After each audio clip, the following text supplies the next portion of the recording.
Hello दोस्तों, स्वागत है आपका मेरे चैनल रेनबो एजुकेशन में। दोस्तों, आज के इस वीडियो में हम पर्यावरण के मोस्ट इम्पोर्टेंट क्वेश्चन सॉल्व करने वाले हैं, जो कि आपके सिलेबस के अकॉर्डिंग और प्रीवियस ईयर पेपर पर बेस्ड हैं। तो वीडियो को ध्यान से देखिएगा, और आपने अभी तक हमारे चैनल रेनबो एजुकेशन को सब्सक्राइब नहीं किया है तो जल्दी से सब्सक्राइब कर लीजिए, ताकि आने वाली सभी इम्पोर्टेंट वीडियो की नोटिफिकेशन सबसे पहले आपको मिले। तो चलिए वीडियो को शुरू करते हैं।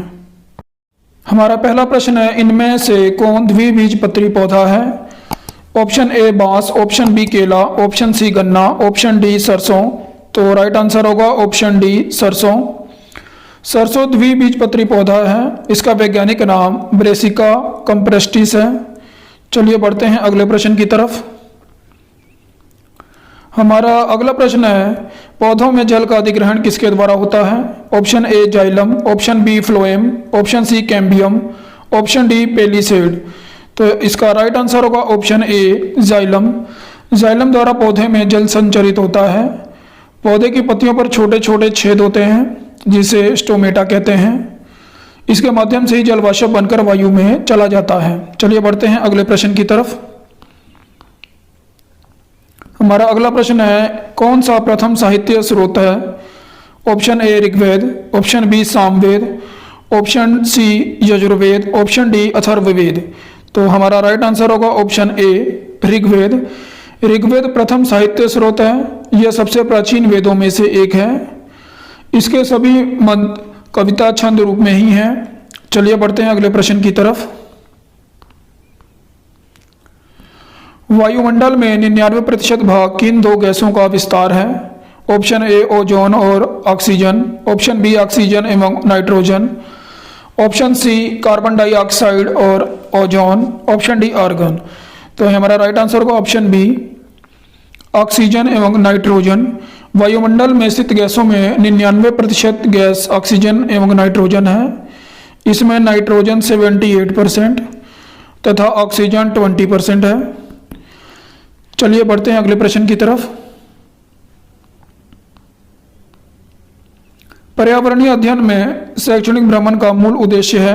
ऑप्शन ए बच्चों की ऊर्जा को विकसित करना, ऑप्शन बी छात्रों के लिए प्रत्यक्ष अनुभव, ऑप्शन सी समाजीकरण को बढ़ावा देना, ऑप्शन डी टीम भावना बढ़ाना। तो यहाँ राइट आंसर होगा ऑप्शन बी छात्रों के लिए प्रत्यक्ष अनुभव। चलिए बढ़ते हैं अगले प्रश्न की तरफ। हमारा अगला प्रश्न है, कार्कीय रूप से शुष्क मिट्टी की क्या विशेषता है? इसको कैसे पहचानोगे? ऑप्शन ए उसमें अधिक जल होना, ऑप्शन बी पौधों को प्रकाश पर्याप्त नहीं मिलता है, ऑप्शन सी मिट्टी में लवण सांद्रता अधिक होगी, ऑप्शन डी मिट्टी कठोर होगी।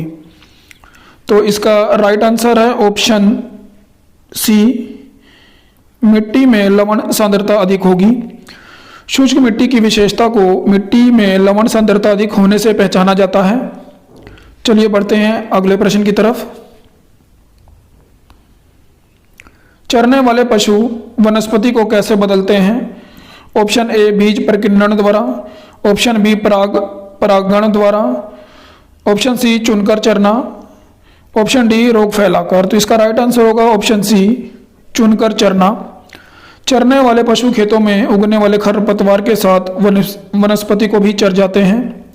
इस प्रक्रिया में वे वनस्पति को एक स्थान से दूसरे स्थान पर ले जाते हैं। चलिए बढ़ते हैं अगले प्रश्न की तरफ। हमारा अगला प्रश्न है, निम्नलिखित में से कौन स्वस्थ अस्थियों के लिए आवश्यक है? ऑप्शन ए पोटाशियम एवं vitamin K, option B calcium एवं vitamin E, option C calcium एवं vitamin C, option D calcium एवं विटामिन डी। तो यहाँ राइट आंसर होगा कैल्शियम एवं विटामिन डी। ऑप्शन डी इसका राइट आंसर होगा। कैल्शियम एवं विटामिन डी स्वस्थ अस्थियों के लिए आवश्यक है। विटामिन डी की कमी से शरीर में सुखंडी, रिकेट्स जैसी खतरनाक बीमारी हो जाती है। चलिए बढ़ते हैं अगले प्रश्न की तरफ। भारत में हिमालय की सबसे ऊंची चोटी का नाम है। Option A mount K two, option B mount Everest, option C mount Kanchenjunga, option D mount Dhaulagiri. तो इसका राइट आंसर होगा option A mount K two. Bharat में हिमालय की सबसे ऊंची चोटी का नाम माउंट केटू या कंचनजंगा है। इसकी ऊंचाई 8611 मीटर है। चलिए बढ़ते हैं अगले प्रश्न की तरफ। वायुमंडल की सबसे निचली परत का नाम है।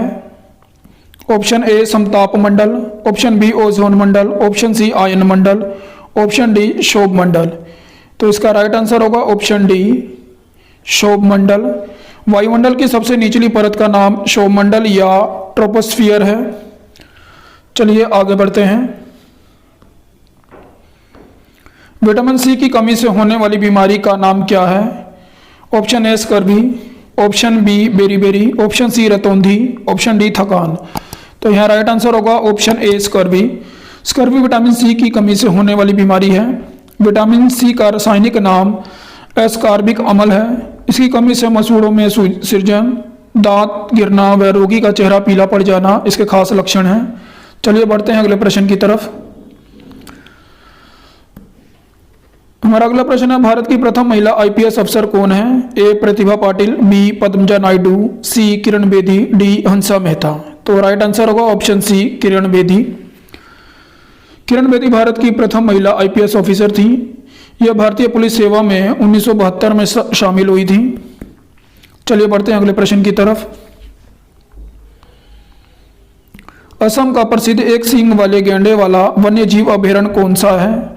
Option A Manas, option B Kaziranga, option C Gir जंगल, ऑप्शन डी कान्हा किसली। तो इसका राइट आंसर है ऑप्शन बी काजीरंगा। चलिए बढ़ते हैं अगले प्रश्न की तरफ। निम्नलिखित में से कौन सा आग्नेय चट्टान का उदाहरण है? Option A basalt, option B चूना पत्थर, option C slate, option D graphite. तो राइट आंसर होगा ऑप्शन ए बेसाल्ट। बेसाल्ट आग्नेय चट्टान का उदाहरण है।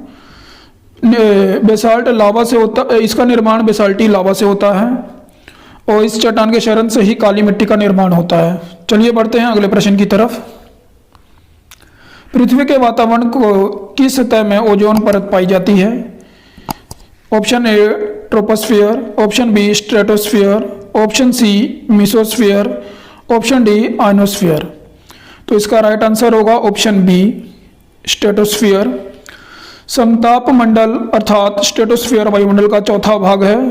समताप मंडल में ओजोन परत पाई जाती है। ओजोन परत हानिकारक पराबैंगनी किरणों को सोख लेती है तथा पृथ्वी को अधिक गर्म होने से बचाती है। तो दोस्तों आज आपने कितने क्वेश्चन सही किए कमेंट बॉक्स में जरूर बताइएगा। हमारे चैनल के साथ बने रहिए। मिलते हैं हम अपने अगले ईवीएस के वीडियो में। तब तक के लिए जय हिंद साथियों।